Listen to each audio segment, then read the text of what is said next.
day, because The View is live. Hillary's blame game? She's breaking her silence on the reason she says she lost the election. But is she still missing the point? Plus, 20 years after her tragic loss, the bombshell new look at the passions, battles, and secrets of the last 100 days of Diana. And Dr. Drew Pinsky's taking you inside the growing opioid epidemic that's addicting America and causing over 90 overdoses every day. The House of Hot Topics is in session with Whoopi, Sunny Hostin, Joy Behar, Sarah Haynes, and Jedediah Bila. Now, let's get things started.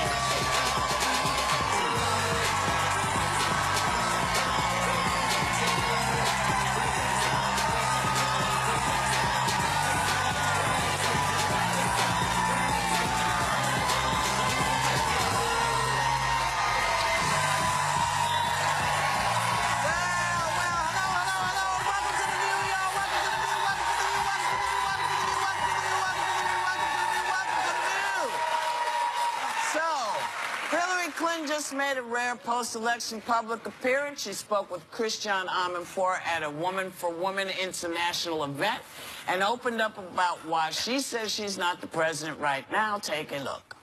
I was on the way to winning until the combination of Jim Comey's letter on October 28th and Russian WikiLeaks raised doubts in the minds of people who were inclined to vote for me but got scared off. If the election had been on October 27th, I'd be your president. Did we make mistakes? Of course we did. Did I make mistakes? Oh my gosh, yes. I did win more than 3 million votes than my opponent. I'm now back to being an activist citizen and part of the resistance. So does that cover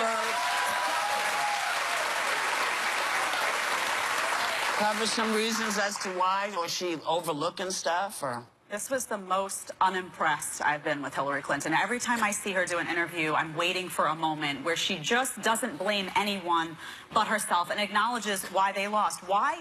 The reason why she lost was that her foreign policy at the State Department was a disaster. Her intervention in Libya led to terrorist havens and the infiltration of ISIS. She lost because she picked a bad vice presidential candidate. She didn't do proper groundwork in states like Wisconsin, in states like Michigan, in states like Pennsylvania. She lied to people. She made the decision. Don't bring up the lie. Please don't bring up lying. About having the server? Don't bring up lying about people. Okay, well, she did. Yeah, let's not put lies in, because if we're going to compare. But you, no, I'm not here to. No, I'm not here to compare one. I can hear you on other stuff, but the lying I just can't handle. Go ahead, babe. Did well, you I was just no. I was going to let you finish if you had. But I tend to agree. I was a little shocked when I saw her say that at first, because I think there was a moment after the election when so many of us stopped after looking at those polls and the buildup, and we were like, "What did we miss?" In some ways, I think she might still be missing some of it. I think if she had said these both were a part of the problem, but that they missed. She did. She did, but after Christiane actually egged, she said, "Do you take any responsibility for this?" Yeah. And I found that the fact that out of the gates her answer was the Russian thing and Comey, because I think there were messaging problems. She wasn't on the ground. A lot of the people that spoke up. She won 3 million more votes than Donald Trump did, so her message was out there. People wanted to vote for her, and the bottom line is, the FBI was investigating Trump's Russia ties, and since July, and they only mentioned that this March. Yet they mentioned it in October. Sonny, I voted for her. I'm a Hillary Clinton supporter. Yeah. But what I'm saying is I was disappointed by the interview, because to me at this moment what she needed to say was, we missed the mark in a lot of ways. There were things we didn't hear, and it shows me in this interview she might still be missing. I don't know that she missed the mark. But I don't know that she missed the mark. She also lost the election because the election isn't run by the popular vote. It's run by the Electoral College, and she's a seasoned politician. And she should know that those states that she skipped out on, those states that she didn't go to, that cost her the election. Oh, really? She sounds like she did it, because that's what cost her the election.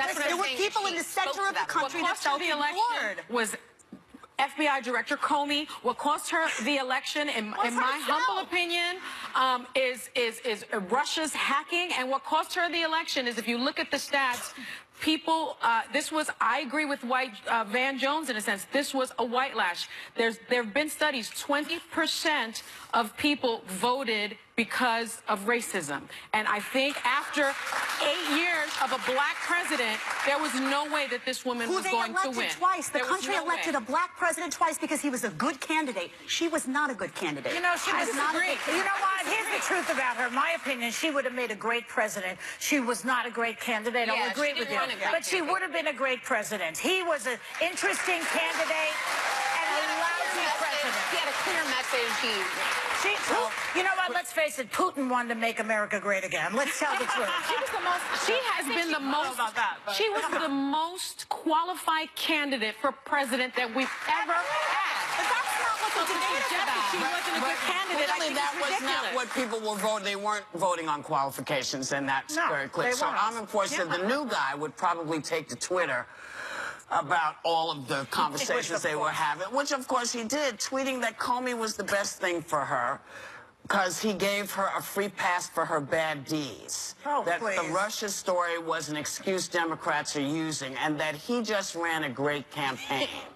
You know, can I just say that today I just read CNN is putting out that Comey is now saying, you might have just seen this, that if he hadn't put that information out about Hillary, he felt it would have been catastrophic. On the other hand, he didn't feel it would be catastrophic if he put out the fact that the Russia connection was under investigation also, which he did not. Now, you can't tell me that that was not a crucial point in why she I lost. agree.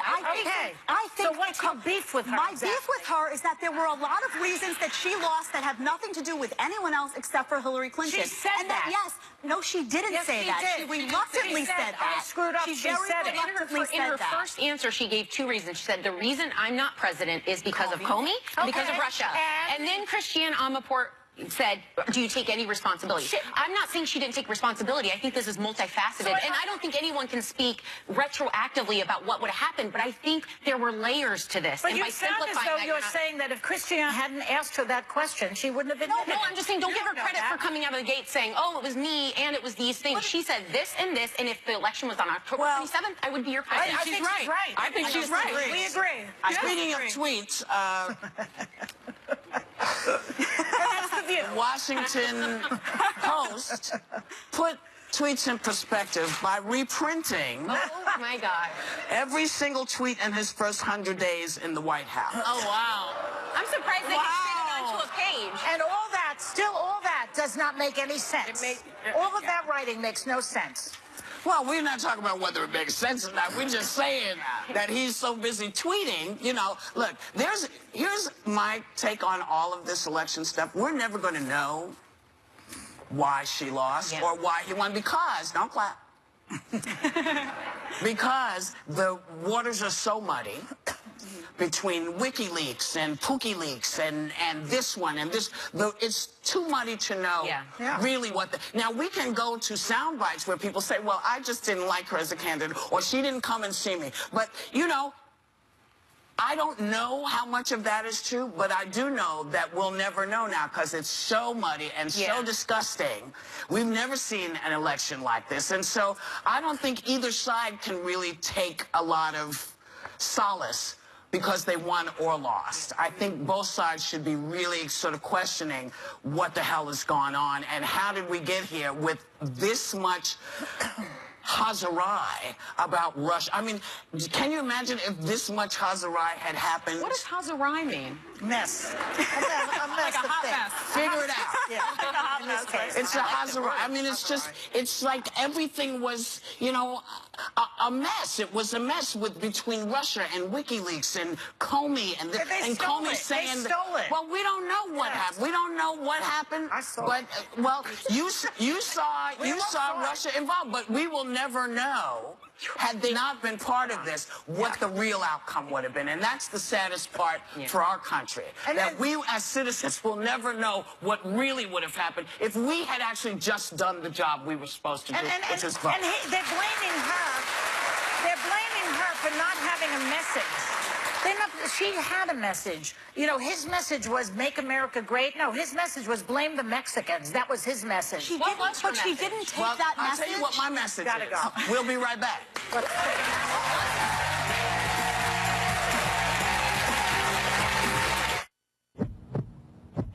hot. Can you stand it? Well, this May, things are about to explode. Boom! Because everyone's coming and bringing their hot views. You're not going to hear what we do anywhere else. And think these political heavy hitters have nothing in common? Wrong! They're all hitting the table. The only place that hears all political views. We talk about everything. Oh, yeah, this May is sweet. We got Yan Dion and a billionaire co-hosting. This diva bringing down the house, and the biggest, funniest, most talked about celebs are coming to be heard. Told you things were hot. Bam, drop the mic. Because we're view strong all May long. It's The View on ABC. Later, an eye-opening look at the last 100 days of Diana. And Dr. Drew Pinsky on America's growing and deadly drug addiction. Welcome back. Bill Maher has his own thoughts on why Democrats came up short and how Republicans tapped into what voters really wanted to hear. Take a look. Ease up on the identity politics. They pulled off quite a neat trick in 2016. They made white people, who are still the majority in this country, feel like a minority, or at least enough of them to swing the election. So I think that's important, to make sure you look like you represent everybody, including the majority. He blames identity politics. So the fact that the guy who got elected, that he started out with identity politics. He started his campaign off with identity politics. Maybe people felt like they were getting rained on. Maybe I'm crazy. But I guess he's saying Democrats spend too much time on movements like Black Lives Matter and transgender rights and not enough time talking to the white majority. Well, I guess white people must have felt like, oh, now I know what they've been doing to black people all these years. You know, Well, if they felt that, things would be a lot well, different. they didn't acknowledge that. No, but yeah. that's what was going on. He's made You know, it's like Gloria Steinem once said. I said to her one time, "Why are men so afraid of us?" And she said, "Because they're afraid when we get into power, we're going to do to them what they did to us." He's spoken. I don't think this clip is the. I know the clip that's starting the conversation, but he spoke once before where he had a really powerful clip where he started to talk about while Democrats and liberals were busy policing language and what pronoun to use, Republicans were taking over grassroots level government. And I thought there was a point to be had here, which is I think right now in this day and age, when you think of identity politics, you're talking about gender, you're talking about sexual identity, you're talking about race, you're talking about all of these hats. And I think the thing is when you answer or dissent against one of these, like a conversation about one of these, you're immediately dismissed as privileged or an ist, whatever ist. When you do what? When you dissent, when you bring up a point that might be counter to the point being brought up, a discussion, you're instantly dismissed as privileged and or an ist, whatever ist. Sexist, homophobic, you know, you get that label. And I think the problem there is there are people that would be allies to these causes if there was an inclusion. That seat, which is going to happen again in 2018. Be aware. Well, I think, Whoopi, your point that you introed with, Donald Trump is not the best parallel to this because he, too, I think, engaged in identity politics and doesn't get called on it enough. Which is why people, when you come out the gate with there's something wrong with you, that group goes, wait a minute. I need to protect myself because y'all don't get it. So I don't know much about what Bill is talking about because what I recognize is that, you know, I listened to how people treated the last president, who was inclusive and included lots of white people. He included everybody. He didn't talk race. But, you know, and so for that, we got reintroduced to the Klan and everybody else that sort of popped out. And I'm sorry, white people have always run the country. And when you say, hey, listen, this isn't working here or here, that's not setting you up to call you an ist. What gets people called ists is their response to things. If you're saying, you know, I don't like you because you're in this thing like Black Lives Matter, as opposed to, well, what exactly is it so I can understand it? And how come all these white people and Latino people and Greek people and all these people are part of Black Lives Matter? Right. This is an inclusion that people don't say, hey, there's a lot of people marching for this, we should pay attention. As opposed to, you know, oh, it's trying to mess up with the cop. I think what he's trying to do actually is reform the Democratic Party over time. And what he's saying is that oftentimes, and I feel this as a female, when Democratic politicians talk to me as a woman and talk about women's issues, they talk about things related to my ovaries. And I always come back and I say, jobs and but jobs and health care, those are women's issues too. And I think that's what's missing. What do you think your ovaries are? That's part of women's. But I think in this campaign in particular, because it was a woman president, you heard a lot of break the glass ceiling, vote for her because she's a woman. What? No, but that's vote for her because she's the best candidate, woman or man. Do you not know that we went through the same thing? We went through the same thing. Can I clarify something real quickly?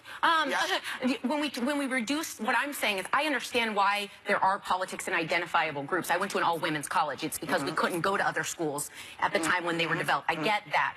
People should build each other up and be in these groups. But when it's the only flag you fly, you're missing the uniting factor, I think. Except that when it's the only flag that's flown against you, like what I was going to say to you about identity politics, you know, people would walk up to people and say, you just voted for Barack Obama because you're black. Yeah. Not because he was the best candidate, because people don't assume that we're smart enough to recognize the better candidate. People they said that to me about Hillary. Well, that's what I'm saying. They said, You know? Because you know, excuse me one second, you know that you wouldn't have voted for Ben Carson. No, I know that. That's exactly. right. But it would be insulting. But it is insulting. It's insulting to speak to me as if I'm supposed to support the woman because she's a woman. Nobody said that is said all the time to me. You may have heard that from people. I heard that I betrayed my gender. No, I didn't. I stuck to my principles. But why not and I didn't vote for either of them. as you recall, Why not vote for her because she's a woman? If you Because I disagree with her on everything. Would $5,000 change your vacation plans? One lucky home viewer is winning $5,000 this week. Visit our Facebook page by 5 p.m. Eastern tomorrow to enter for your chance to win. And tune in Friday to see if you're the winner.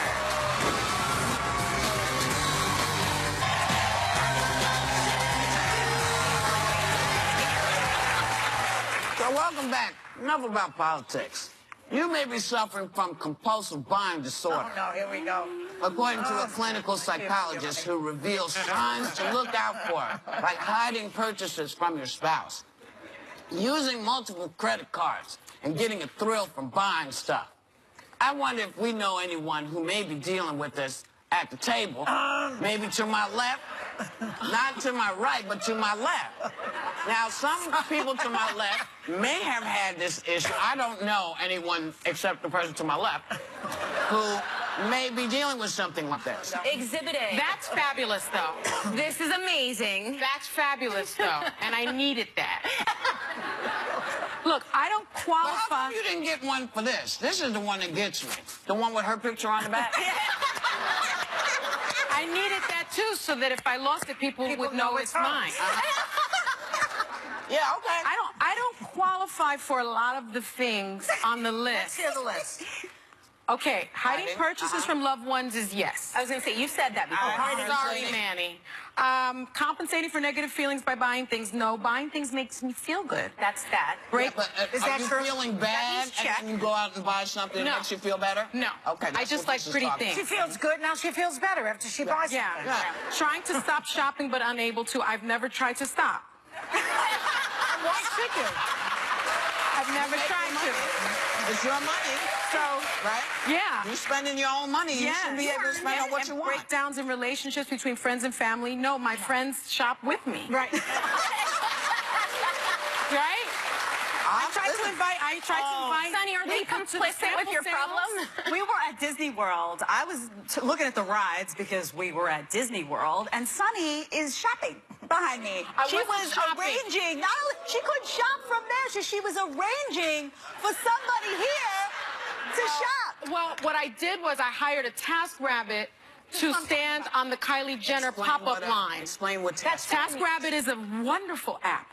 And you can find someone to personally shop for you when you do a task at or do a home. task. It's any kind of task. fantastic. If you have to, you can't be at a place where you need to get something. Yeah, you can it can hire change your life. TaskRabbit to go And so do my fabulous TaskRabbit was standing, I was on the Disney line, and she was standing on the Kylie Jenner pop-up lipstick line. And we were getting live updates. Sunny would be like, oh my gosh, she has a great place in line. This is going to happen. Something like? Do you think this is like one of those bougie things?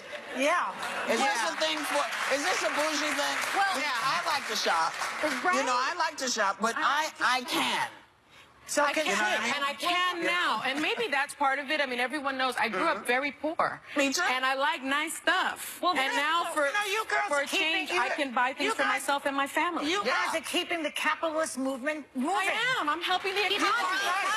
Well, this is true. This is not as bougie. No, it's not as bougie. No, but there's a that's store. good. There's a store I go to that I was told I can't mention, but it's a store we've all gone to, and when you go in, you spend a minimum of $100. Right.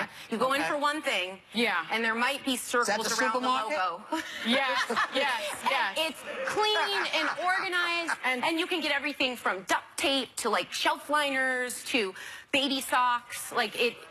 But you also. And it's nice. Yeah, you love to do good stuff. We all like to do fun stuff for ourselves, and we kind of like we're to lucky. shop, though. But We're what lucky. else do you need to talk about, You have Sarah? something. Oh, I do? Yeah. Oh, my God. It's shopping for Mother's. That was the segue 3 times. Okay, if Mother's Day is stressing you out, Minted makes it easy with unique gifts from personalized stationery to elegant wall art created by emerging artists and designed for your mom's one-of-a-kind style. Thanks to Minted, members of our audience are getting a $200 gift card towards everything they have to offer.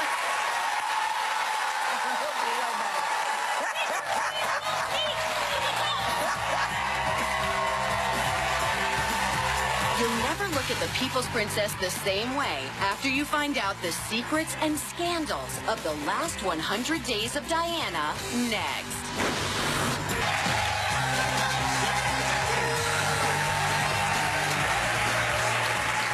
Believe it or not, it's been 20 years since the tragic loss of the People's Princess, who was once the most popular woman in the world. And a new special shows a side of her you haven't really seen before. Here to tell us all about the last 100 days of Diana, please welcome Martin Bashir. You know, Martin, I just want to start by saying I miss you on MSNBC. Just saying, all right? Just a reminder, this is ABC. I know. I We're know. promoting this network. I understand that. I'm going to get to that, but Thank I just you. want to say that anyway, because Yes, they thank should you. never have fired you. They didn't fire me, I resigned. Oh, is that right? Yeah, that's right. Oh, we all- Absolutely. Well, you I know made what? a mistake. We all say that. No, I made a I'm kidding. Okay. All right. What are we here to talk No, about? we're here to talk about Princess Diana. That's right. Who, everyone loved her, you know. I can't Sure. believe it's 20 years. And, you know, it was a story that really, the world was captivated by her. But in this piece that you just did, you're only talking about the last 100 days. Why did you focus on that? Well, it's interesting because her life transformed in 1996 when she became divorced. Yeah. So for the first time, she was an independent woman. She had a divorce settlement of about £17 million. And she had decided to remove a lot of the kind of royal protection that went with her. So she was finding her feet, she was becoming more of an independent woman, and she was experimenting in terms of relationships as well. Yes. And I think for the first time in her life, she was to some extent the woman that she wanted to be. Yeah. Someone who was engaged in projects Finally. that she was committed to. Yeah. So, for example, she was serving charities involving the landmines issue. She went to Angola. She went to former Yugoslavia. And she was doing things that gave her a real purpose. And that's what makes the end of this story so tragic. And she had finally found someone that she was in love with, not Dodi, a Pakistani doctor. Yeah, I mean, she'd met him 2 years earlier, and they had a secretive relationship Yeah. that nobody really knew about. And the problem was that many people, in talking about the relationship, have said, oh, well, the royal family wouldn't be able to tolerate him. But actually, it was his family, Yeah. a very traditional Yeah, yeah. Pakistani family, which couldn't tolerate the idea of being so much in the public eye. And the tension of that relationship is what spreads through the 100 days. You actually have a lot of rare insight into the princess. I didn't know this, but you had the only extended interview with her back in 1995. And that's right. What are we going to learn this time around that we don't know already? The program itself is laid out at 2 levels. There's a kind of forensic, detailed analysis of everything that happened in that last 100 days, much of which we really don't know about. Who she was talking to, where she was going. And it's punctuated in a way that makes all of those facts really live. But at the same time, the story also is about someone's emotional progression and how she's torn between this man that she wants to be with but can't commit to, and this guy who's chasing her that she's a bit unsure about. And that tension fills the whole of those 100 days. So in a way, it's not just the facts. We can identify with so much of that story. Right. And that was the amazing thing about the princess. She was an insider, but she was an outsider. Yes, that's simultaneously. Right. That's true. That's very true. And she gave voice to things that many of us have faced, like depression. My own wife had postnatal depression severely for 2.5 years. I hadn't heard people talking openly, and suddenly the princess starts talking about it. When she held a baby which had inherited HIV, again, it was a step towards the predicament of ordinary people, and it was very moving, but also... And powerful, because it came from her. Exactly, and her boys now, of course, in the last month, have been doing work for a mental health charity in the UK, again, articulating issues that many of us experience but find so hard to talk about. And we have a sneak peek for everyone. Can you set it up very briefly so that we can... Yeah, very briefly. This is a description of the kind of tension that's going on in those last 100 days in Diana's mind about this heart surgeon, Hasnat Khan. I think Hasnat was very much in love with Diana, but had really reached the end of his tether, because Diana pushed him and pushed him and pushed him to go public and say, we're a couple. And he wouldn't. He didn't want to. That must have been very painful, especially for somebody as emotionally immature as she was. And it got to the point where it was an ultimatum from her. Either we go public or you know, this isn't going to happen, is it? Wow. Very good. I love the first interview you did with her also. I could just watch. She hypnotizes you. She's a fantastic interview. No, she was a wonderful person, and the tragedy of that story is that we'll never know what might have been, because she really had found her feet as a 37-year-old woman, and then her life was suddenly... Tragic, like John Kennedy, too, Jr., is one of those things that will never really leave our consciousness. Absolutely. So thanks so much to Martin Bashir. The Last 100 Days of Diana airs Sunday at 9 p.m. right here on ABC. We'll be right back. Hey, I'm Dr. Drew. Did you know, according to the CDC's most recent stats, more than 90 Americans die of opioid overdoses every day? I'm telling you what you need to know about our growing drug addiction problem up next. So the ladies were talking about A throuple. Say it again, Wilkie. A throuple. 3 folks, 1 relationship. This doesn't sound like it's going to work to me. I think I could be a throuple. It'd be so fun. I want someone that enjoys the movies I want to see. Those are called friends, Sarah. Yeah, exactly. Keeping it real on The View.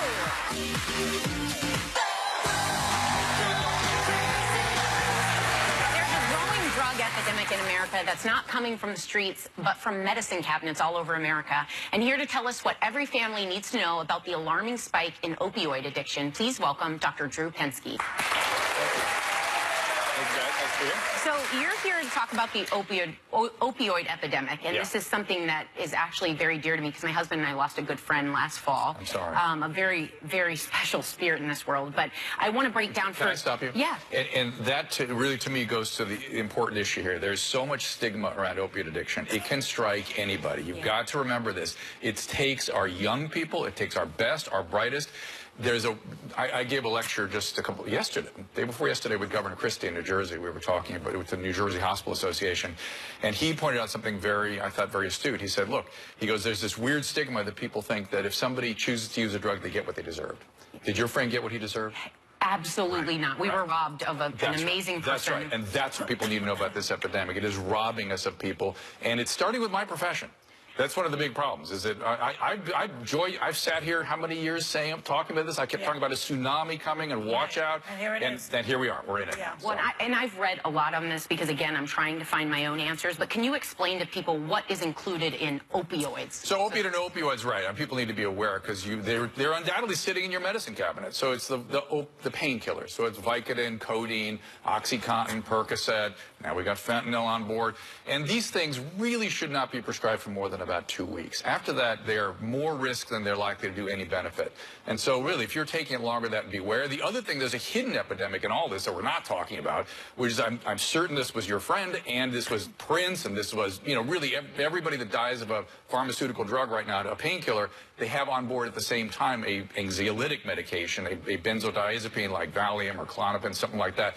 That combination is lethal, and you need to know about it. Be careful if you're on that combination. But what happens if you have chronic pain and you have it for more than a week? What are you supposed to do? Joy, if this were good for chronic pain, do you think I'd be sitting here saying we shouldn't be prescribing it? There is zero evidence that opioids are an effective treatment for chronic pain. Yes, for only a short time. For short time. Right. They cause and then what? Then what do you do? Well, there's many different, depends on the source of the pain, but there's something called hyperalgesia that develops. They develop chronic withdrawal. The pain intensifies, so it works against the pain. And once somebody gets strung out, it's hard to convince them that that's the case. But they get hooked on it for some reason. Because like Rush gene. Limbaugh was on OxyContin. There's a brain reaction, though. This isn't a choice. Like some people say, I would never get addicted because I'm not the addictive type. This taps in these, I think, you're the doctor here, but chemicals tap into your brain and there's no choice So it's not just about killing the pain. There's a high involved. There can be a high. Like I'm genetically such that I don't like opiates, so I would not. There's a difference between liking and wanting in our brain systems.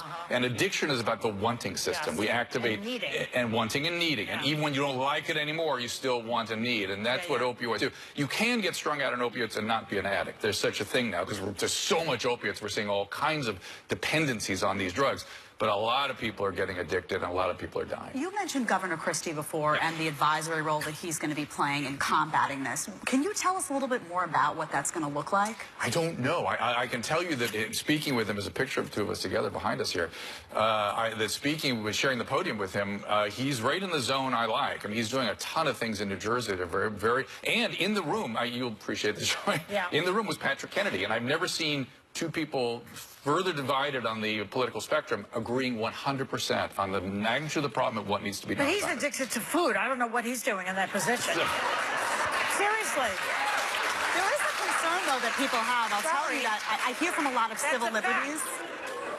I just like the fact that he was singing the tune that I thought was appropriate. Well, the concern, though, from a civil liberties perspective, is that I initially, I read some of the proposals, and you just want to make sure. A lot of people want to make sure that there's not going to be some government intervention in doctor-patient relationships. So is that something you're worried about? Oh, I'm terribly worried about it. In fact, the reason we have the opiate epidemic is I wish Sonny were out here because the attorneys got involved in the prescribing of medication. They made pain the fifth vital signs, and they put doctors in prison. They called us recklessly negligent if we didn't treat pain adequately. That's what put the rocket fuel behind this epidemic. So it was meddling in the doctor-patient relationship that created. I'm not letting the pharmaceuticals off the hook, trust me, but people forget that piece. So yes, I'm very worried when people interfere with the doctor-patient relationship. Why don't the doctors just prescribe 4 pills if that's what it is? But that's what Governor Christie's put in place. Oh, really? A requirement that they can not go for longer than 4 or 5 days. And I'm with you, though. It's a concern. And he said that. You don't want government officials suddenly turning themselves, wearing doctor hats and saying, we can now decide what's best for the patient. I think that's what people are worried about. Yeah, I'm worried about it, too. He got up at the podium and said, can you imagine me? I'm a conservative. I don't want government involving themselves in something like this. I don't know but I've given but listen, he said I've given doctors years to fix this, and you're not, and we got to do something. I hope that's how it plays out. Hopefully it'll be time limit, but you know what government is. They don't time limit anything. It just keeps going. But I think with the dangers of how quickly people become addicted to this, if doctors aren't jumping on and being really hesitant in these prescriptions and pharmaceutical companies aren't pushing them, someone's got to get involved because people are dying every day. Hundreds of people are dying. While we do this show, 6 mothers will have to be told that their son or daughter has died of opiate addiction. You know what? While we're doing this show, 6, 90 a day. It's out of control. It's ridiculous. But I'll tell you what, it's really incumbent on all of us, my profession. Let's give it to us. Let's know about it. If you're educated about this, maybe you won't make that mistake of sliding Just it because the doctor says you could take it doesn't mean you should take it. Well, and by the way, the rate of opioid, listen to this, the rate of opioid overdose deaths was lower in states that have legalized medical marijuana. Yes. I think that was Whoopi.